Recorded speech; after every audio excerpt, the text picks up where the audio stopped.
하나님 말씀 신약성경 125쪽입니다. 누가복음 17장 26절. 노아의 때에 된 것과 같이 인자의 때에도 그러하리라.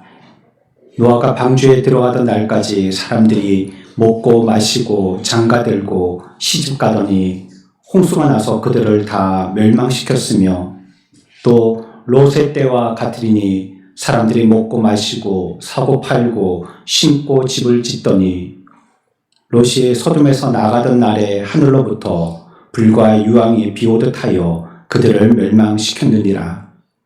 인자가 나타나는 날에도 이러하리라. 아멘.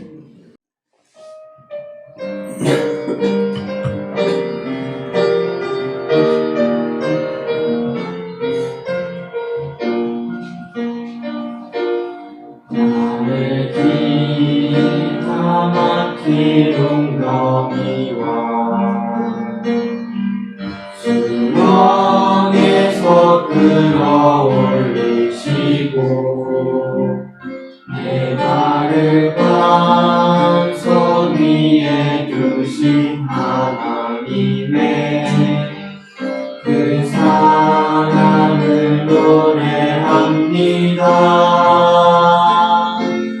허물로 주는 나를 살리셨고 또한 나를 일으키시사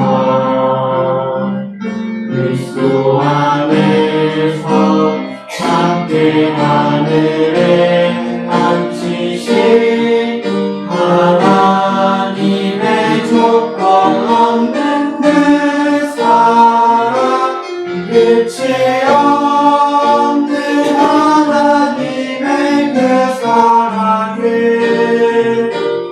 영원전부터 영원까지 변함없는 하나님의 그 사랑 어떤 언어로 표현하리요.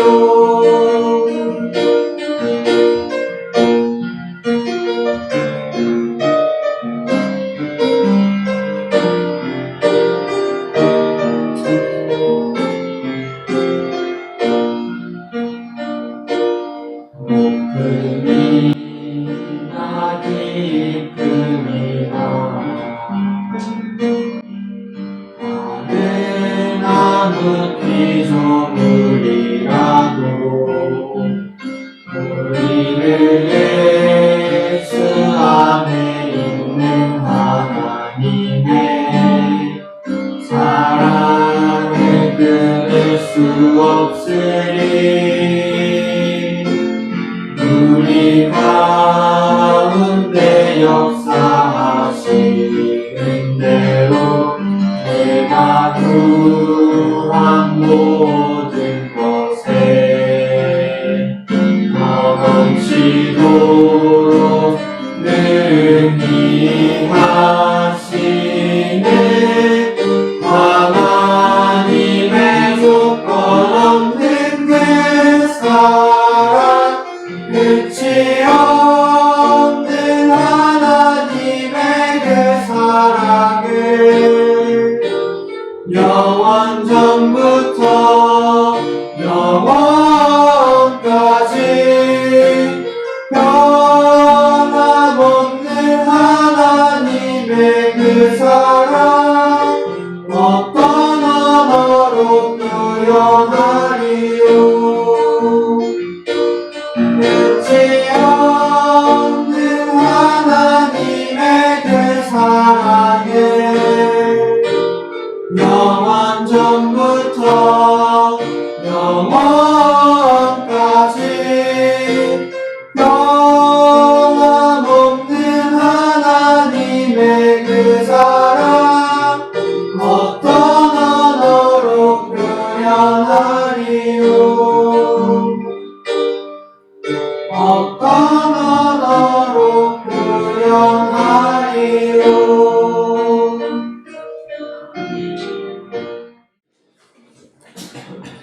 오늘의 말씀은 주님께서 돌아가시기 전 자기에 대한 것, 또 인류 역사의 마지막 때 되어질 일, 그 결과에 대해서 언급하신 그런 부분입니다.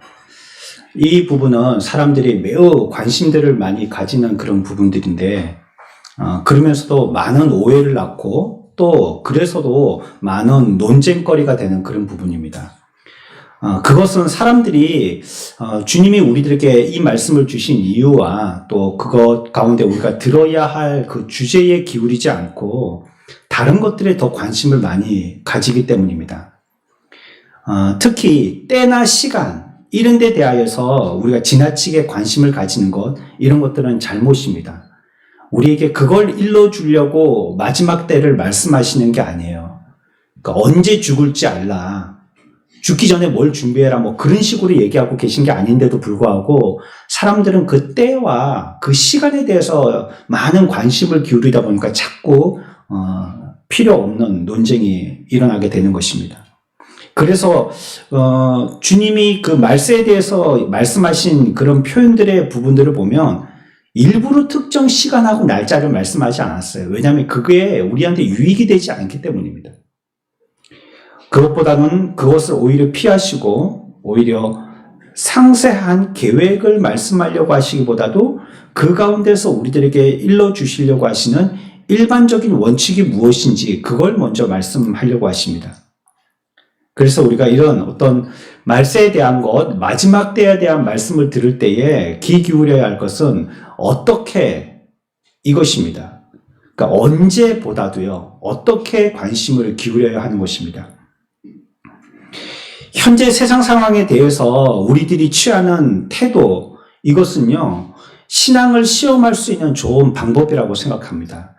그러니까 여러분들은 이 세상을 바라볼 때 어떤 태도로 있느냐는 것이에요. 그게 여러분들의 신앙의 모습입니다. 어떤 분은 염세주의로 볼 수도 있겠고 또 어떤 분은 낙관주의로 볼 수도 있겠습니다. 우리는 어떤 시각으로 이 세상을 대하는가 하는 것입니다. 오늘 우리가 읽었던 말씀에서요, 이 역사에 대하여서 말씀하고 있는 세 가지 면을 먼저 생각을 해볼 수가 있습니다. 첫 번째는요, 그냥 단순하게 역사적인 견지에서만 바라보는 것입니다. 종말에 대해서 역사적인 견지에서만요. 세상은 얘기하기를 역사라는 것이 정, 반, 이런 작용의 결과로 일어나게 되어지는 완전을 향하는 것이다 라고 역사를 해석합니다. 그러니까 뭔가를 자꾸 부딪히고 또 무언가가 싸우다 보면 완전을 추구해서 나아가게 된다는 거예요.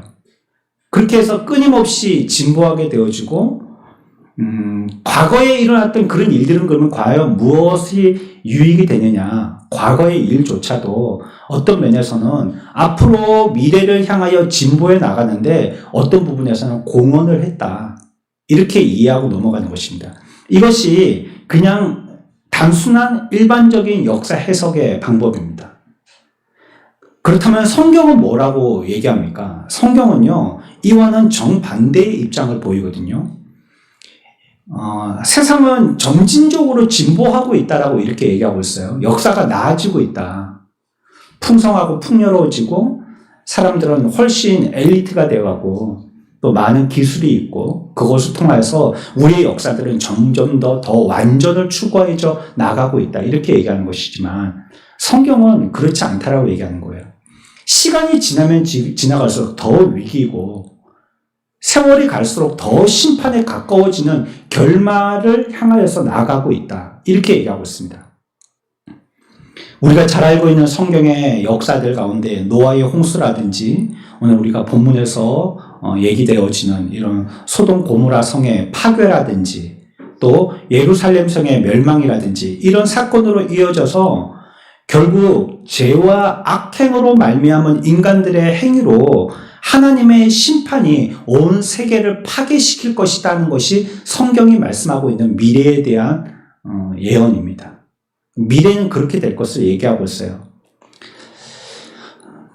하나님께서 이러한 심판에 대하여서 어느 흐름을 결정하시는데 조정하시고 간섭하십니다. 만약에 하나님의 그러한 조정에 또 간섭이 없었다라면 역사는 이미 오래전에 끝나고 말았을 것입니다. 두 번째 이제 역사에 대해서 우리가 이해해 보면은요, 역사의 주제가 누군가 하는 것입니다. 그러니까 일반 역사에서는 비기독교적인 견해는 그 역사의 주체, 실제적인 행위자를 인간으로 봅니다. 인간. 사람들이 역사의 주인공이다 하는 것입니다. 그래서 우리가 뭐 옛날 우리나라의 조선 역사도 뭐 태종태사 이렇게 해서 사람들을 읊지 않습니까? 그리고 시대에도 어떤 사람들이 어떤 말을 했고 어떻게 인도해 나가느냐 사람들에 주목하게 되죠. 그러니까 역사는 그 역사의 주도를 인간들이 하고 있다 이렇게 보는 것입니다. 신은 어떤 입장이냐면 그냥 구경꾼이나 아니면 조금 인간이 역사를 시행해 나갈 때에 옆에서 조력하는 입장에 있는 것이 신이다 이렇게 이해하는 것이죠. 역사란 인간이 행하려고 하는 것과 또 행한 것 이런 것을 총칭할 때 역사다고 이렇게 풀이하는 것입니다. 하지만 성경은 이 역사에 대한 주체를 얘기할 때 전혀 다른 반응을 말씀하십니다. 하나님은요 우리의 모든 성경에서 그분이 주인이시고 그분이 주도하시고 그분이 시행하신다라고 얘기하고 있어요. 사람의 주인이 아니고요. 역사의 주인은 하나님이시다라고 얘기하고 있습니다. 그래서 하나님은 이 땅에 어떤 때에는 창조주로서 나타나시고 또 어떤 때에는 심판자로서 나타나시고 또 어떨 때는 구속주로서도 나타나시기도 하며 하나님이 이 땅의 주인이심을 우리들에게 계속적으로 강조하고 있는 것입니다. 그래서 역사라는 것은 인간의 행위라기보다는요, 하나님께서 인간을 향하여서 인간에 대해서 하시는 일, 그것이 역사다고 성경은 우리들에게 설명하고 있는 것입니다. 그래서 이 세상에 있는 큰 사건을 몇 가지로 나눠 본다면 첫 번째는 이 세상의 참 주인이신 하나님이 이 땅에 오신 예수님의 탄생의 사건, 초림의 사건이고 또한 그분이 우리를 위해서 구속주로서 죽으셨던 예수 그리스도의 십자가의 죽으심의 사건이고 그리고 이제 우리가 본문에서 읽고 또 예상할 수 있는 것처럼 주님이 이 땅에 다시 오시게 되어질 재림의 사건으로 보고 있는 것입니다. 그래서 성경적인 차원에서 역사를 연구할 때는 그 역사 연구의 주인이 우리가 읽은 성경에도 보면 많은 인물들이 표현되고 있지만 인물들은 하나님이 일하시게 하는 그 일을 대신하는 사람들의 입장에 있는 것이고 진짜의 주인은 하나님이시다 이렇게 얘기하고 있는 것입니다. 역사의 주인은 주체는 인간이 아니고 하나님이시다. 그것이 성경적인 역사 이해의식입니다. 세 번째 얘기하는 것은요. 역사를 통하여서 사람들은 어떻게 되는가 하는 이런 주제입니다. 과연 우리가 첫 번째 다루었던 그냥 일반적으로 세상에서 얘기하고 있는 것처럼 그냥 일반적인 견지에서 역사는 그냥 흘러가는 것이다. 인간들이 다루고 만들고 진보시키고 나아지고 완전을 추구해 가면서 조금씩 나아지게 만드는 것이다. 이렇게 돼간다면 인간들은 점점 좋아지지 않겠나. 변화되어지고 이루어지고 거룩하게 되어지고 경건하게 되어지고 사회적으로 얘기한다면 도덕적이 되어지고 윤리적이 되어지지 않겠나. 이렇게 기대해 볼 수가 있겠죠. 그러나 저나 여러분들이나 모두 쉽게 대답할 수 있듯이 세상은 전혀 그렇지 않다는 겁니다. 역사가 기대하는 것처럼 역사의 진보와 같이 인간들도 진보해서 좀 더 나아진 인간들이 되었냐면 전혀 그렇지 않죠. 더 악랄하고 더 비참하고 더 악하고 더 처참해지는 이런 삶을 우리들은 지속적으로 확인해 보게 되는 것입니다. 비기독교인들의 견해라면 시대 흐름을 따라서 인간들은 점점 더 완전을 추구해가는 존재가 돼야 된다는 것이거든요. 그러니까 분명히 2000년보다 2025년인 올해 우리들은 20년 전보다 더 나아진 사람이 돼야 되는 겁니다. 여러분들 가족들에게 물어보십시오. 내가 그래 됐는가? 20년 전보다 내가 더 나아진 사람이 됐는지 가족들이 제일 정확하게 알 겁니다. 자기나 가족들이나 고백할 수밖에 없고 시인할 수밖에 없는 것은 그렇지 않다는 거예요. 우리의 나쁜 성향은 더욱더 나빠지고 힘이 없어서 그렇지 힘만 있으면 예전보다도 더욱 고약해지려고 그러고 더욱 고집스러워지려고 하는 것이 인간입니다. 세계는 더 건설적이고 인간은 더 개선되게 된다는 것이 교회 밖의 사람들의 기대지만 전혀 그렇지 않다는 겁니다. 성경은 우리들에게 반대를 얘기하고 있어요. 26절 봅니다. 26절 같이 읽습니다. 시작. 28절입니다. 시작.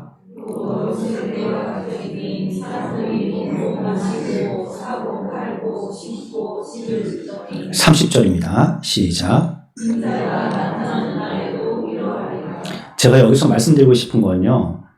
26절이나 28절이나 30절 끝에 뭐라고 얘기하고 있냐면 그러하리라 하는 거예요. 28절에도 또 롯의 때와 같으리니 30절 끝에도 인자가 나타나는 날에도 이러하리라. 역사가 변하여서 1900년, 2000년, 2025년이 됐지만 사람들은 그러하리라. 그와 같으리라. 똑같이 이러하리라는 것입니다. 인간들은 변하지 않는다는 거예요. 인간의 역사가 진보하면 사람들은 나아질 거라고 기대하지만 예전에 노아의 홍수 때와 같다는 것입니다.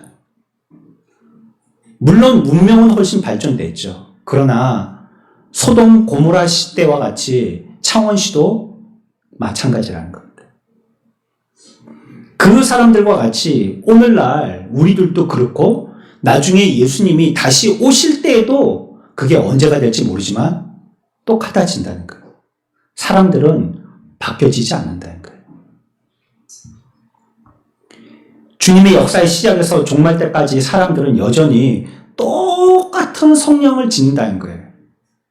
그들이 갖고 있는 죄성이라는 건 조금 더 변화되지 않는다는 겁니다. 사회법이 그 사람을 제재해서 그렇지 사회법이 없다면 정말 황량의 무법지가 될 겁니다. 그 똑같은 존재로서 남아있다는 거예요. 교육이 우리들에게 몇 가지 질서를 제시해서 그렇지 그런 것들이 아니면 우리들은 그냥 야생으로 살 거예요. 똑같다는 것입니다.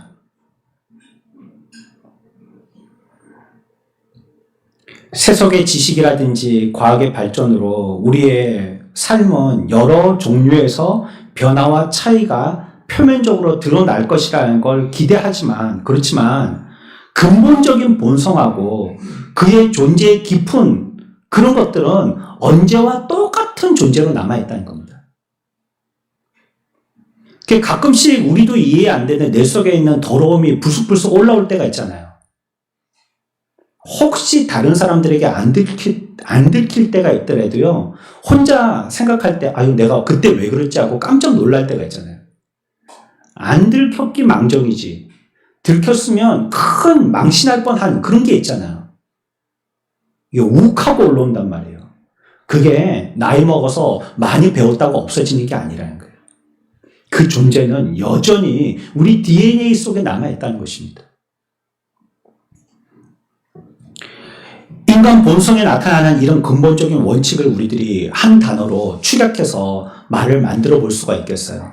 그럼 우리의 가운데 있는 변하지 않은 이런 죄성, 역사의 시간이 흐름에도 불구하고 여전히 우리는 우리로서 고집하고 있는 이 죄성, 이것을 무엇이라고 얘기할 수 있냐면 세속이라고 얘기할 수 있는 것입니다. 세속에 대한 사전적인 의미를 찾아봤는데요. 사전에서 그렇게 얘기하고 있더라고요. 하나님을 떠나 현대화와 맞물려서 계몽주의와는 또 다르게 종교의 권위를 없앨 뿐더러 인본주의적인 성격을 띠는 것, 이것을 세속이라고 얘기한다는 거예요. 이것이 사람이 좀 더 나아져서 바뀌어지는 모습을 얘기하는 것이 아니라 아예 신을 배격하는 걸 세속이라고 얘기한다는 것입니다. 그래서 세속주의의 특징이 뭐가 있냐면 상대성이 있다는 거예요. 이거 사전에서 얘기하는 겁니다. 상대성이 있다는 겁니다. 여러분들이 인터넷에 쳐봐도 똑같은 말을 발견할 수 있습니다. 그래서 세속주의자들은요, 절대적인 진리를 부정한다는 거예요. 절대적인 가치보다도 상대적인 것에 더 많은 관심을 둔다는 겁니다. 그래서 오늘날 젊은이들이 교회를 떠나는 이유들 중에 한 가지가 그겁니다. 오래되어진 옛날 것, 그거 절대적인 것, 그거 우리들에게 강요하지 말라는 거예요. 왜 꼭 그것만이 진리냐? 상대적인 이런 것도 있지 않느냐? 그 캐캐묵은 오래된 것 말고 새로운 것 내놔라 라고 얘기한다는 거예요. 그게 사전적인 세속주의를 그들이 얘기하고 있는 겁니다. 그런 게 세속주의예요. 그러니까 오래된 전통이라든지 오래된 진리라든지 절대 진리라든지 이런 것들이 배격당하게 되죠. 그러니까 교회 안에서도 이것도 받아들이고 저것도 받아들이고 이런 것도 시도해보고 저런 것도 시도해보고 예전부터 내려왔던 전통 그런 것들을 좀 흐미하게 만들어서 덜 저항하게 만드는 거죠. 태초부터 오늘까지 그리고 이후로 인간의 특징은 바로 이러한 정신과 마음의 상태인 겁니다. 뭐요? 세속적인 거예요. 그리고 오늘 인류의 모든 고난과 비극을 설명하는 단어도 바로 세속입니다. 또한 종말이 있게 되어지는 원인도 세속입니다. 이것 때문에 그 날이 다가오게 되는 것입니다. 그래서 성경에서 우리가 큰 두 분류를 한번 나눠본다면 한 분류는 세속적인 성향의 사람입니다. 그리고 다른 분류는 세속적이지 않은 사람의 분류입니다. 이렇게 성경에는 크게 두 분류를 나누고 있습니다. 그러니까 그 사람들을 표현할 때 뭐라고 비유해서 표현하냐면 그것이 오늘 성경에서 표현한 것처럼 홍수 때의 사람들 이렇게 표현하는 거예요. 또 소돔 고모라 시의 사람들이라고 표현한 것입니다. 그게 어떤 사람들을 얘기하는 거라고요? 세속적인 사람들을 얘기하는 것입니다. 세속적인 사람들의 운명, 세속적인 사람들의 마지막 때에 세속적인 변하지 아니하는 이 시대의 모든 존재들의 사람들의 끝은 무엇이냐? 성경은 얘기하고 있죠. 홍수전의 사람들과 같을 것이고 소돔 고모라 시의 사람들과 같을 것이다 라고 얘기하고 있는 것입니다. 이런 상태의 사람들요, 그러니까 세속적인 사람들요, 특징이 몇 가지 성경에서 찾아볼 수가 있어요. 이게 오늘 읽었던 말씀을 보면 이 홍수전의 사람들하고요, 또 소돔 고모라 시에 관한 이야기에서 주님은 그들의 사악함에 대하여서 우리들은 그런 데 좀 더 관심이 있단 말이에요. 얼마나 그 사람들이 악랄했나, 얼마나 죄를 많이 지었나, 그 죄가 정말로 그렇게 잔인한 것이었는가, 뭐 이런 죄의 성질이나 종류 같은 걸 좀 알고 싶은데 그들에 대한 사악함이라든지 극심함의 죄악상 이런 것들은 잘 그려내고 있지 않습니다. 왜냐하면 주님은 여기에 대하여서요, 그의 결과보다도 왜 그렇게 됐는지 원인에 더 관심이 있으시기 때문이에요. 왜 그렇게 됐는지, 인간이 뭐 때문에 그렇게 됐는지, 그것이 우리들이 풀 수 있는 키이기 때문에 그래요. 홍수전의 사람들이라든지 소돔 고모라 시의 사람들은요, 무절제했고요, 또 그들도 보기에 두려운 일들을 자행했습니다. 그들 안에 무엇이 과연 그렇게 했겠냐는 거예요. 그래서 나타난 결과 이런 거 너무 우리가 관심 가지지 말고 그 사람들이 왜 그렇게 했겠냐는 거예요. 그 원인이 뭐였겠냐는 거예요.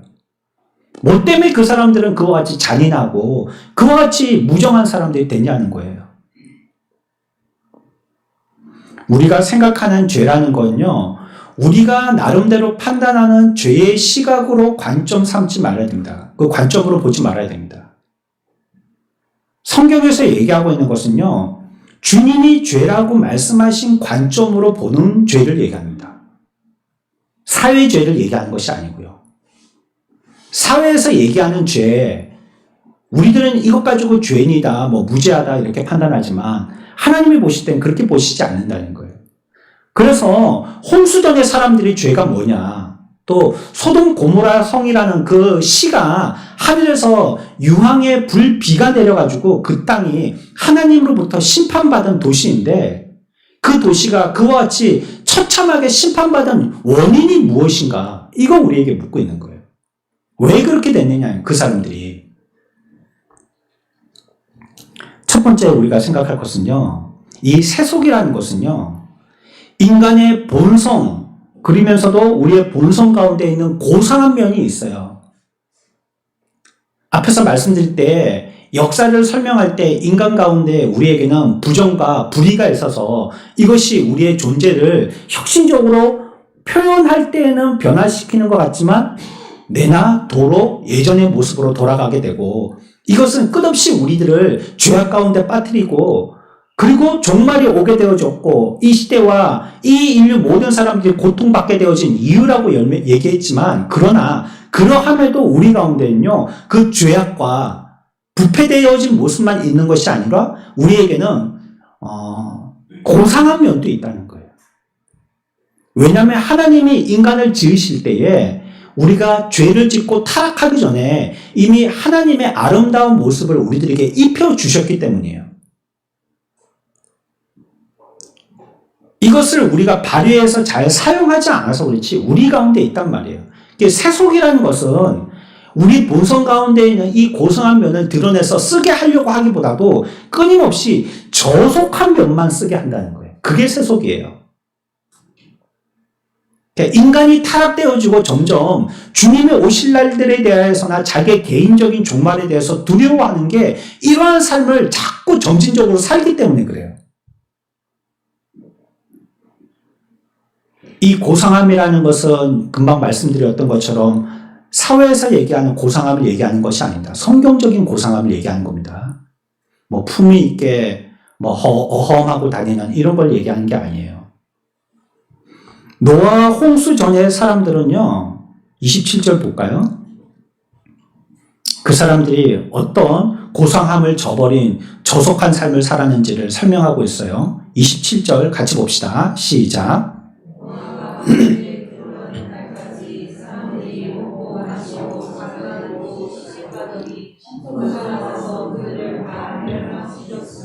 아멘. 마지막은 종말에 대한 결과를 얘기하는 것이고요. 그 이유들을 얘기하죠. 뭐 때문이냐면 먹고 마시고 장가들고 시집가고 그랬다는 겁니다. 여기에 온통 관심이 있었다는 거예요. 한 절 내려갑니다. 28절 이제 롯의 때입니다.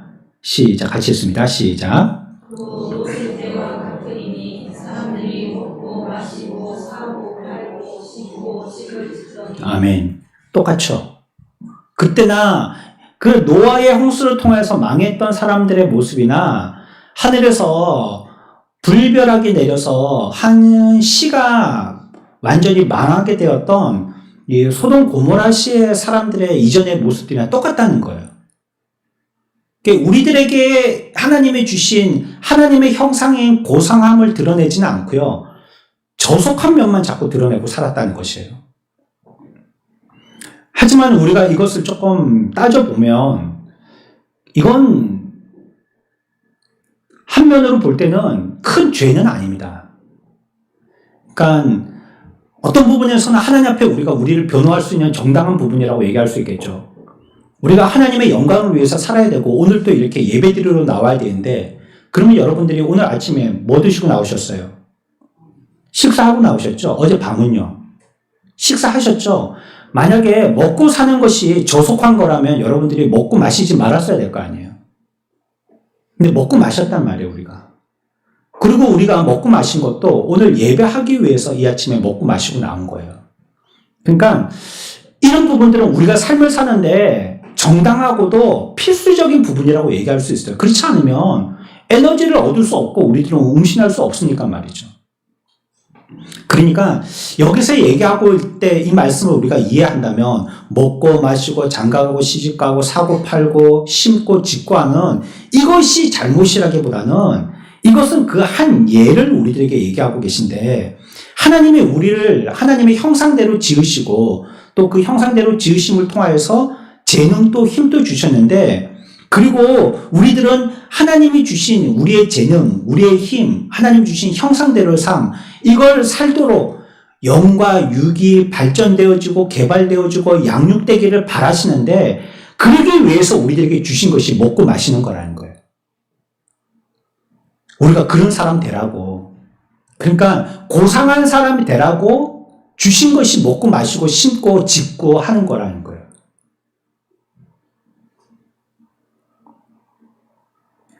우리가 먹고 마셔야 되는 이유는 하나님의 계획 때문이라는 것을 얘기하고 있는 거예요.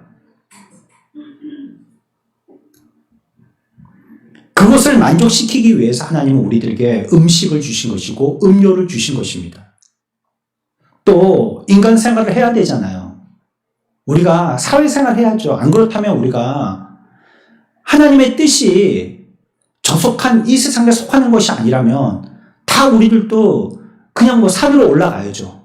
그리고 톡을 한 개씩 파고 그 안에서 혼자 뭐 야생동물 잡아먹으면서 치풀이 캐먹어가면서 그래 살아야죠. 근데 하나님은 그렇게 하지 않으셨단 말이에요. 우리를 세상 가운데 또 파송시켜 보내셨단 말이에요. 사람들과의 창조의 복과 기쁨을 나누도록 하신 것입니다. 그래서 결혼도 하게 하시고 가족도 이루게 하시고 또 우리 이와 같이 공동체 생활하는 교회도 활동하게 하신 것입니다. 하지만 성경에서 얘기하는 것은 그 고상함을 위해서 준 것이지만 이 먹고 마시고 음식과 음료 또 우리가 이것을 위해서 사회생활하고 공공생활하고 이런 것이 우리의 모든 것이라든지 우리의 궁극적인 것이 되면 변질된 거라는 거예요. 그렇게 하는 거는 좋은데 이 소돔과 고모라시의 사람들과 홍수전의 사람들의 특징은 뭐냐면 이것만을 위해서 살았다는 거예요. 먹고 마시고 시집가고 장가가고 사고 팔고 좋은 집에 살고 뭐 좋은 건물 사고 이게 그들의 목적이 됐다는 거예요.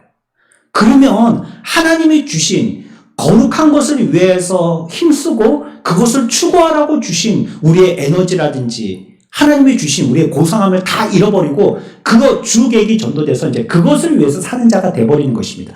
그 다음부터 그의 인생은 저속한 인생이 되는 것이에요. 돈의 주인은요, 통장에 잔고가 많은 사람의 돈이 주인이 아닙니다. 돈의 주인은요, 쓰는 사람이 주인입니다. 쓸 때 그때 그것이 자기 돈이 되는 거예요. 많이 갖고 있다고 자기 돈이 아니에요. 여러분들 재산이 한 50억 있다고 칩시다. 죽을 때 아주 휘황찬란하게 장례식을 했어요. 얼마쯤 쓸까요? 한 2억쯤 쓸까요? 기분 나쁘십니까? 그래요. 한 5억쯤 씁시다, 그러면. 그러면 45억은 어떻게 할 겁니까? 관에 넣을까요? 수표를 그냥 한 장으로 딱 넣어서 그냥 같이 봉해버릴까요? 그거는 아무리 그래봤자 자기 돈이 못 됩니다. 그 자기 돈 아니에요. 그럼 누가 가지겠어요? 자녀들이 가지든지 그렇게 되겠죠, 예. 아니면 벌금 내든지 그런 것도 내고 사회에 나가든지 그렇게 되겠죠. 우리에게 하나님이 쓰라고 주신 것이 있어요. 우리 인생에게 주신 에너지들은요, 고상함의 하나님의 형상을 더 북돋고 이것을 위하라고 주신 것들이에요. 그래서 먹고 마시고 사회생활도 하는 거예요. 그러나 우리의 목적이 그것이 되어지면 그러면 그것이 세속주의자가 되는 겁니다.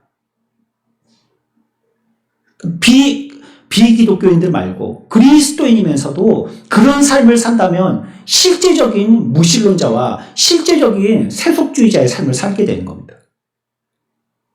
그게 크리스찬 세속주의자입니다. 예수는 믿지만 삶의 목적은 땅에 둔 사람이죠. 하나님께서 인간에게 영과 욕을 주셨는데 몸을 위해서만 전적으로 살고 영을 무시한다면 하나님께서 인간에게 주신 최상의 선물을 도외시하고 저속한 것만을 위해서 사는 겁니다. 저와 여러분들의 몸이 또 우리들에게 주신 재정적이든지 시간적이든지 건강적이든지 사회적이든지 여유와 수준들을 하나님이 그런 것들만을 위해서 살으라고 주신 것은 아니라는 거예요. 평생 그것이 우리의 목적이 되어서 사는 것이 아니라 그래서 사람들이 죽기 직전에 깨닫는 겁니다. 아, 인생이 허무하구나라고 깨닫는 겁니다. 왜요? 그런 세속적인 것만을 추구하고 뒤따라 살았기 때문이에요. 먹고 사는 일, 가족, 결혼, 직장, 학교, 친구 이게 그들의 전부였다는 거예요.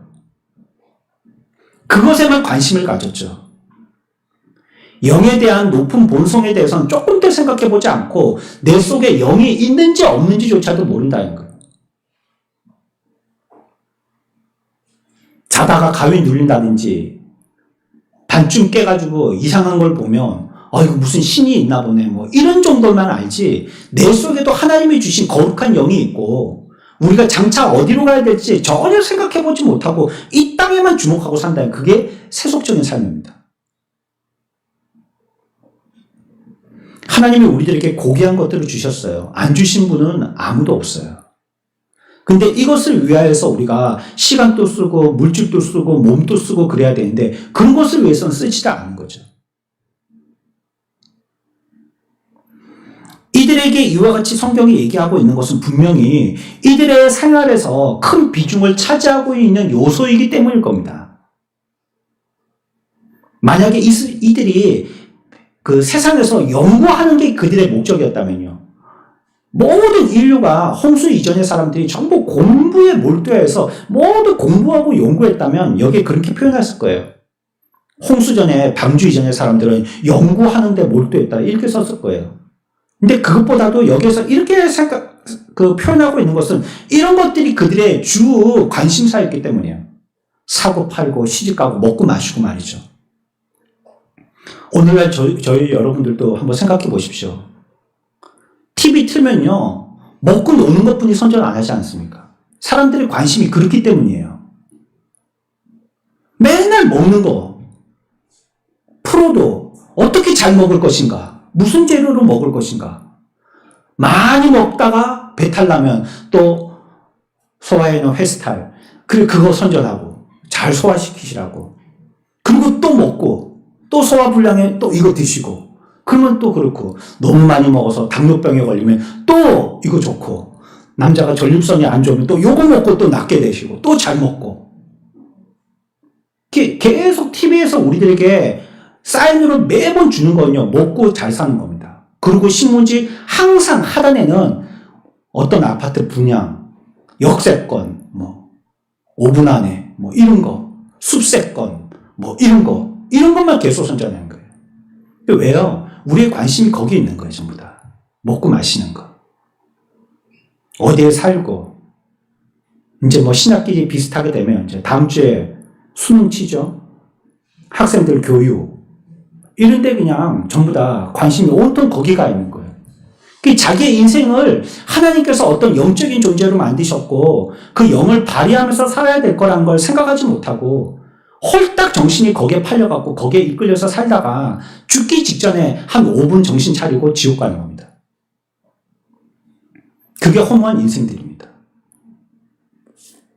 그래 성경은 우리들에게 얘기할 때 이 세속은 무엇이냐 자꾸 고상한 면을 갖다가 지우는 것이 세속이다라고 얘기하는 거예요.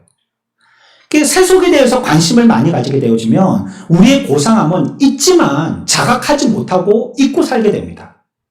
그리고 계속 이와 같은 방주 홍수 이전의 사람들이나 또 소돔 고모라 시의 사람들처럼 저속한 것들만을 위해서 살게 되는 것이에요.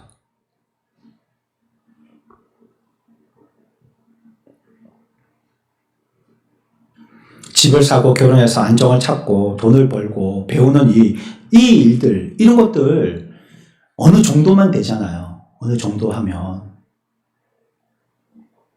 그렇게 필요 많이 없잖아요. 이제 한 40, 50 돼가면 영포티? 아저씨들은 자꾸 젊어지려고요. 그걸 이제 조소하는 그런 말이죠. 처음에는 그런 의도가 아니었는데 젊은 아빠들처럼 보이려고 현 세대를 따라가는 사람처럼 보이려고 이런 데 자꾸 신경을 쓰고요. 하지만 어때요? 우리들에게 그런 것들이 과잉이지 부족하지가 않아요. 여러분들이 냉장고에 음식이 없어서 요리할 게 없나요? 물론 이해는 갑니다. 냉장고 열어보니까 먹을 게 없더라. 그런 말씀들 주부들은 항상 하시죠. 또 여자분들은 장롱을 열어봤더니 입을 옷이 없더라. 옷걸이 한 개도 들어갈 공간이 없는데 그런 걸 보고도 입을 옷이 없다니까 참 미스테리긴 한데요. 근데 너무 많아서 우리들은 항상 버리는 게 문제잖아요. 이거 언제 버리지? 어떻게 버리지? 우리들은 그런 게 문제란 말이에요. 그렇게 풍성하게 쓰는데 그 정도면 됐잖아요, 사실. 뭐 유행에 맞춰서 요즘 유행하는 뭐 컬러가 있다면 그 정도면 그 정도 넥타이 하나 정도 사는 거 하면 되는 거 아니겠어요?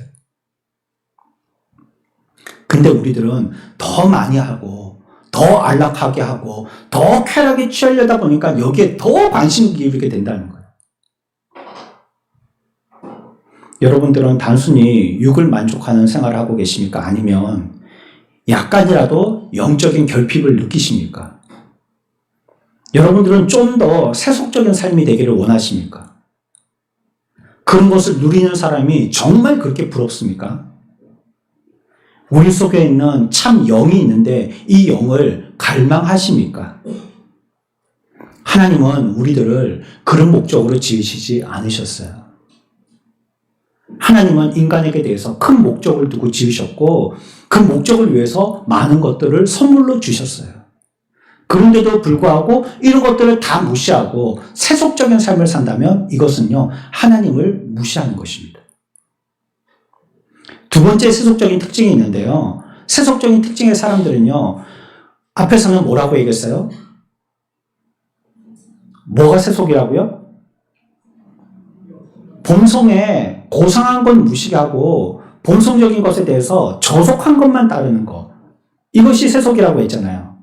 세속은요, 또 한 가지가 있는데 내세는 무시하고요, 현세에만 관심을 가지게 하는 게 세속입니다. 그게 성경이 표현하고 있는 세속에 대한 특징이에요. 홍수가 닥치고 롯이 소돔에서 나올 때까지 이들은 이 삶을 끝없이 영위했단 말이에요. 그러니까 홍수 나기 직전까지도 이런 삶을 살았고 하늘에서 불비가 떨어지기 직전까지도 이들은 이런 삶을 사는 것이에요. 먹고 마시는 삶, 이런 저속한 유의 삶을 그들은 그것만을 위해서 산 것입니다. 이게 얼마나 나태하게 그지없는 삶입니까? 자기가 해야 될 일, 참 하나님께 받은 사명들, 그런 것들이 있는데요.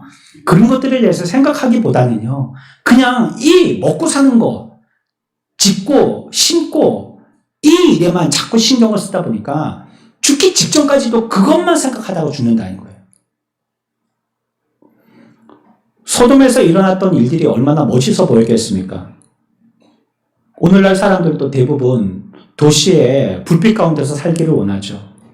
거리를 활보하고 다니고 싶고 웃고 떠들고 또 거들먹거리고 자기가 많이 가졌고 많이 배웠고 많이 누린다는 것을 자랑해서 취하면서 살아가고 있는 것이 도심의 사람들 아닙니까? 사람들이 보기에 그것이 행복해 보이고 걱정 없이 보이기 때문입니다. 하지만 하루하루가 그렇게 살 때 영원히 그렇게 살 거라는 착각에 빠지는 것입니다. 우리가 오늘 이렇게 행복했으니까 아마 내일 또 안 행복하겠나 이렇게 사는 것입니다. 우리 아이들이 이렇게 건강하게 무럭무럭 잘 자라는데 내일 또 무럭무럭 잘 자라지 않겠나 그렇게 생각하는 거예요. 그래서 심고 그래서 짓습니다. 인생을 즐기고 할 수 있는 이 세상에서 모든 부귀영화를 다 누리면서 살려고 하는 것입니다. 왜냐하면 이 땅에서 자기가 영원히 지낼 줄 착각하기 때문이죠. 현세에 빠지게 되어지면 이 현세만을 보게 되는 것입니다.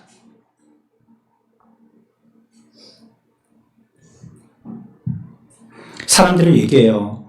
이 삶이 이 정도면 만족하는데 왜 종말을 얘기하냐고 자꾸 기분 나쁘게. 우리들은 만족해하면서 행복해 살고 있는데 왜 쓸데없는 지옥 천국 얘기 자꾸 하냐고. 내가 그런 걸 생각한다면 우리의 행복을 잠시 멈추고 생각해야 되는데 그러면 생각하는 순간에 내가 불행해질 텐데 내가 왜 그런 생각을 해야 되냐고. 왜 그런 것들을 생각해서 불행해하고 불안해하고 해야 되냐고. 의아해하죠. 그런 질문을 오히려 의아해합니다.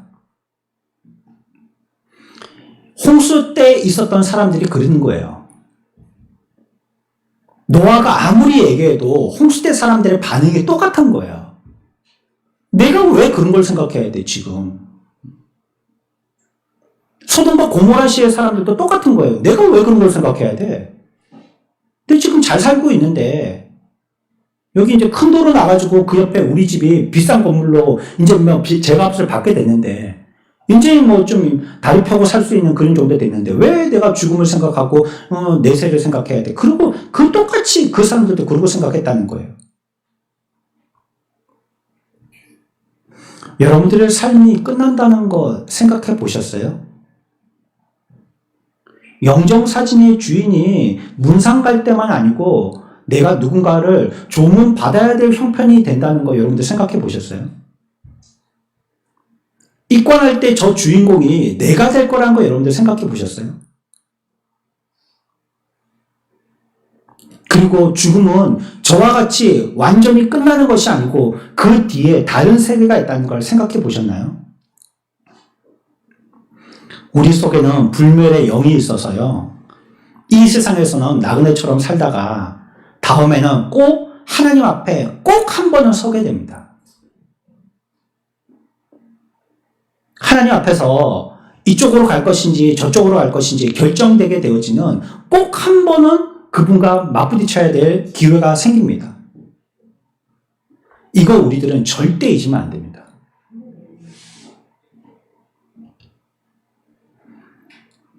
이것을 우리가 자각하고 있지 못할 때 사람들은 재난이 갑작스럽게 닥쳤다라고 얘기합니다.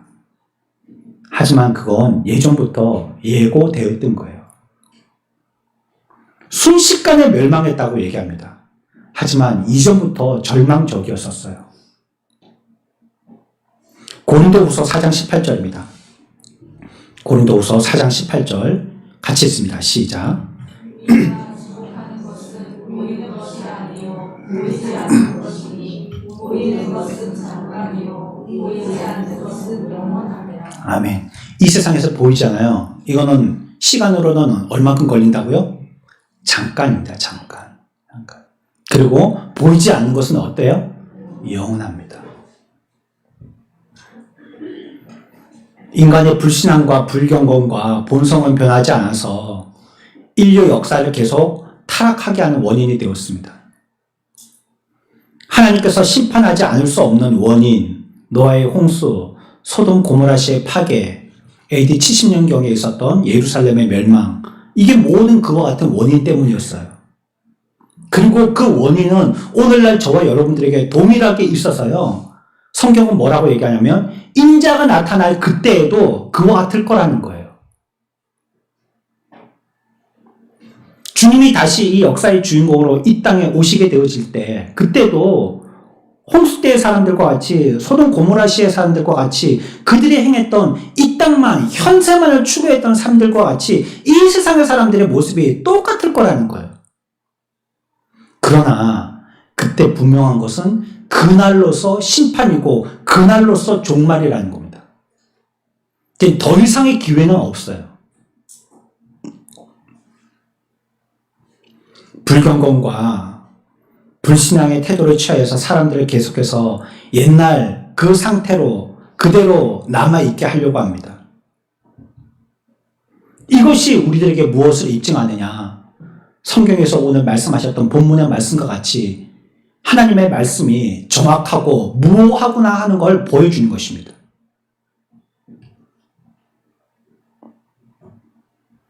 인류의 역사가 오직 인간만을 위한 이런 역사였다면 벌써 우리들은 멸망하고 말았을 것입니다. 그러나 이때에 하나님이 간섭하시고 하나님이 참여하셔서 우리들이 멸망당하려고 했던 이 몇 번의 기회 가운데서도 파멸해서 부패해서 우리들을 다시 한번 회복시켜 주신 것입니다. 인간의 모든 교만과 죄악에도 불구하고 하나님은 사랑을 멈추지 아니하시고 능동적으로 사랑하시고 그 사랑을 그치지 않으셨던 것입니다. 우리가 지금 보기에 눈앞에 보이는 그 일이 큰일 같고 이것이 절망적인 일 같고 이것이 우리들에게 대실패를 이룰 일 같지만 본질적으로 우리들에게는 더 큰 일이 있다는 것을 기억해야 된다는 거예요. 과연 진짜 그게 우리들이 입에 붙여서 하는 말과 같이 큰일이냐? 그게 정말 큰일 난 거냐? 내가 내 자신의 근본을 알지 못한다면 그건 정말 큰일 난 겁니다. 그는 우리들에게 경고하셨어요. 선지자들로 통해서 미리부터 말씀하셨어요. 뭐라고 얘기하셨습니까? 쏟아질 진노를 피하고 주께로 돌아오라고요. 노아의 홍수 때와 같이, 소돔 고모라 시와 때와 같이 그런 일들이 있을 때니까 그 진노를 피하여서 돌아오라고 얘기하고 계십니다. 마침내 이와 같은 하나님의 애달픔은 우리가 하나님께 나아가지 못하니까 하나님이 우리들에게 직접 예수 그리스도라는 분을 통해서 찾아와 주셨습니다. 그리고 지금 그분의 말씀을 통해서 우리들에게 증거하고 계십니다. 주님만이 길을 열어놓으신 것입니다. 그는 죄를 드러내시고 그 형벌을 자신이 직접 받으시고 그 죄를 속해 주셨습니다. 버림받아서 멸시당하셨고 십자가에 못 박혀 죽임을 당하셨습니다. 이 모든 형벌은 그분이 죄인이기 때문이 아니라 우리를 죄에서 구원시켜 주시기 위해서 그분이 대표로 당하신 것입니다. 그 죽음으로 인하여서 그를 믿는 모든 사람에게 죄 사함과 용서를 선포하고 계신 것입니다. 주님이 심판하러 오실 때가 가까워지고 있습니다. 이것은 여러분들의 개인적인 종말을 얘기하기도 하고 역사적인 종말을 얘기하기도 합니다. 주님의 경고를 무시하고 거절하게 된다면 성경은 우리들에게 답은 하나라고, 최후의 심판밖에 없다라고 말씀하고 있습니다. 하지만 받아들이는 사람은 그와 함께 영원히 하나님이 우리에게 주신 그 면류관을 쓰고 주님과 같이, 예수님과 같이 왕노릇 할 것을 약속하고 계십니다. 여러분들은 이 둘 중에 어디에 속하시겠습니까?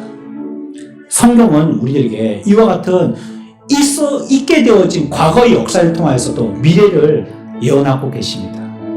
우리들은 이 땅에 정속한 것을 위해서 살 자들이 아닌 것을 얘기하고 계시고요. 현세만을 위해서 살 자들이 아닌 것을 얘기하고 계십니다. 하나님은 훨씬 더 높고 거룩한 뜻을 두고 우리들과 하나님과 교제하며 살도록 이 땅에 우리를 보내신 것입니다.